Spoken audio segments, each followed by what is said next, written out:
Hi friends, it's Liz and thank you for being here. We're talking about the Pitta Dosha. The Pitta Dosha is fire and water. One thing about Pitta is you always hear people say, oh, you're so Pitta. And I would say, well, why thank you. The positive attributes of a Pitta are intelligence, discernment, really vibrant. There is another side to Pitta that we have to keep in mind, and that's the imbalanced side. Just like a fire, when it's contained, it's beautiful and perfect to heat your food or to heat your house. But the minute it gets out of control, it can be all-consuming, and it can be damaging. So a Pitta out of control can turn into hyperactivity, over-exercising, staying up too late, burning the candle at both ends. That's a phrase that really explains a Pitta out of control. So it's really important when you are in the Pitta Dosha, you're feeling that imbalancement, to think about opposites, right? Like attracts like, opposites balance. So if your heat is turning up, you want to cool it down. So you might want to just make sure that you avoid going to a hot yoga class and maybe instead doing something like a restorative yoga class or slow moon flow. You might want to think about eating cooler foods. For example, a raw diet is a great idea for a Pitta out of balance. I wouldn't necessarily advise that to a Vata that might need, when they're out of balance, something more warm and grounding. So it's really about understanding where you are with your doshas and knowing when you're out of balance and what to do when to get yourself into balance. All right, let's talk a little bit about fire. Agni is the digestive fire, and in Ayurveda it is said that Agni, the digestive fire, when out of control, is really the point of most of our disease and discomfort. Think about the last time that you overate or you ate the wrong thing and how you felt. How about when you didn't eat for hours? You might have felt what they call hangry. You might have been bloated, upset, whatever it was. Proper nutrition should not make you feel unstable emotionally.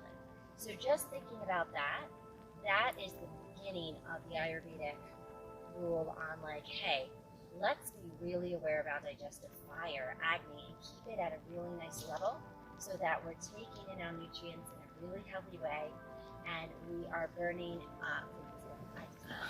You also want to think about meditation for a Pitta that is going to cool you, calm you.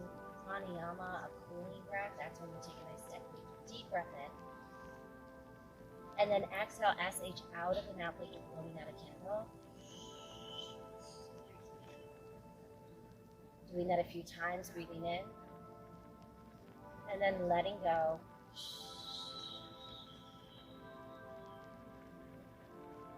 A really nice meditation too is to just do some fire gazing, just gazing at a flame and allowing yourself to just become one with it and allowing you and the flame to merge together.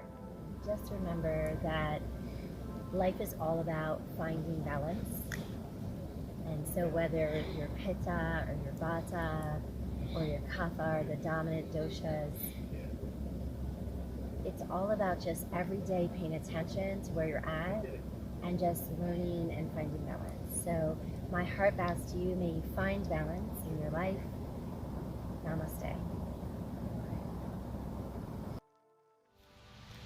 Welcome to the moon salutation. Especially wonderful for a Pitta needing a little balance. Start into Tadasana. Take a nice deep inhale. Bringing your hands to heart, center, prayer. Set your intentions. Bring your arms straight up, upward salute, Urdhva Hastasana. Exhale and slowly come halfway down. Come all the way down, forward fold, Uttanasana. And just allow a little bend in the knees. Let your weight shift forward and then back. Let your arms just be nice and heavy. Relax your chin to your chest. Bring your big toes slightly together. Bend your knees. Bring your arms parallel to the floor for a half squat. Sit a little lower. And exhale, forward fold, straightening your legs and falling into those long legs. Surround your front foot and step back with your right foot. Drop your right knee gently to the earth, untuck the right toes. Lift both arms up overhead, Anjaneyasana. Take 2 breaths with me here, inhale.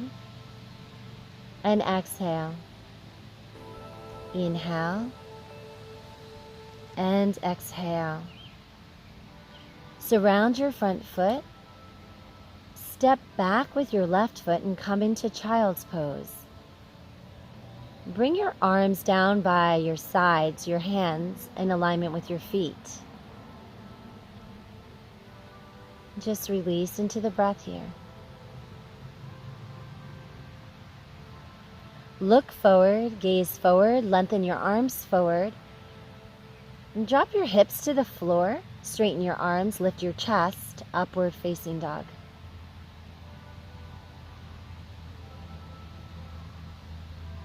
Exhale back to your child's pose.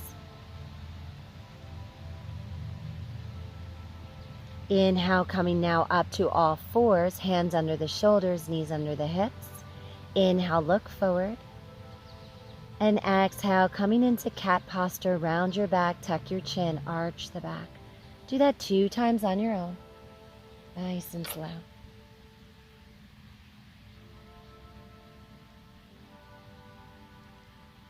And bring your hands a little closer to your body. Bring your hands to your hips and come to stand on your knees.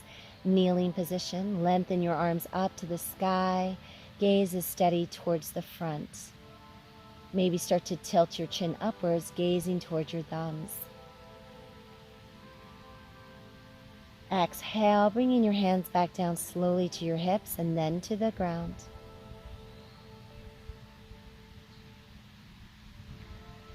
Tuck your toes, downward facing dog. And just pedal out your legs here. And take a slow walk forward, finding your forward fold. Roll yourself all the way up to upward salute. And exhale, bring your hands to prayer at heart center.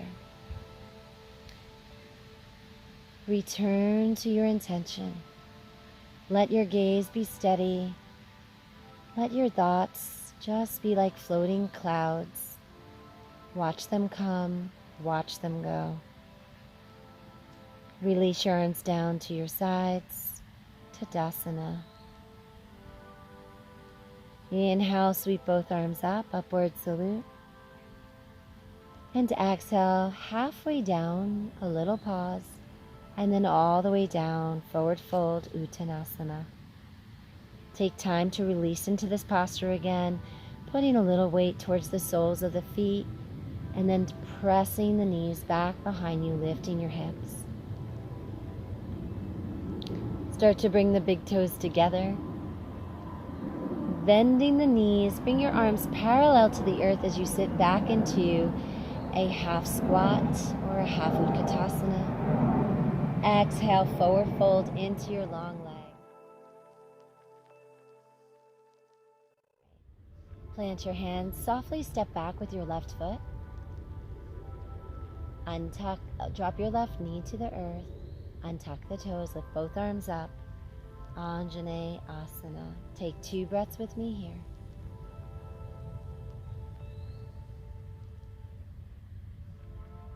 In your next exhale, surround that front foot. Step the right leg back and softly return to your child's pose. Bring your arms down by your sides. Your hands will be in alignment with your feet. You might even rock your forehead side to side, just massaging that third eye, bringing coolness and calmness to your body.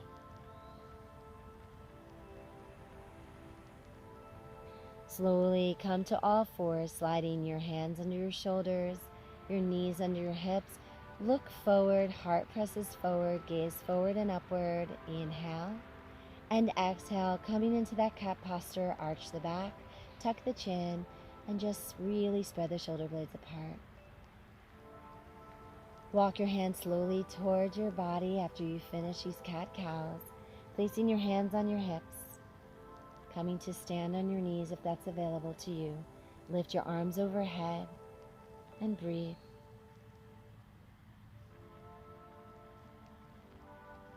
Slowly reach your hands back down towards your hips and then to the ground. Tuck your toes and lift your hips, downward facing dog. Pedal out your legs. Keep the jaw relaxed and the whole body in a state of calm. Walk your feet slowly towards the front of the mat. Take a half lift, bringing your fingers up the shins, and exhale, fold. And just take about 3 breaths here in your forward fold.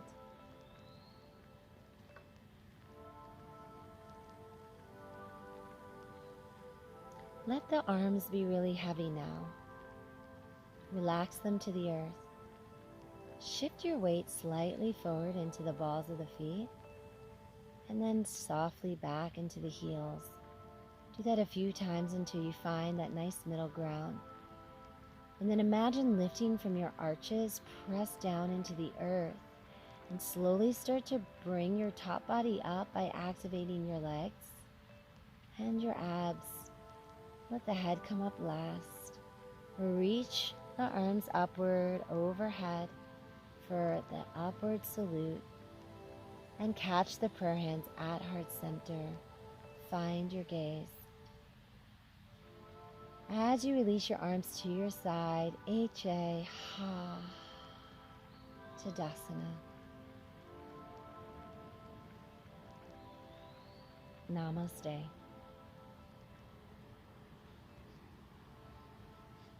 Thank you.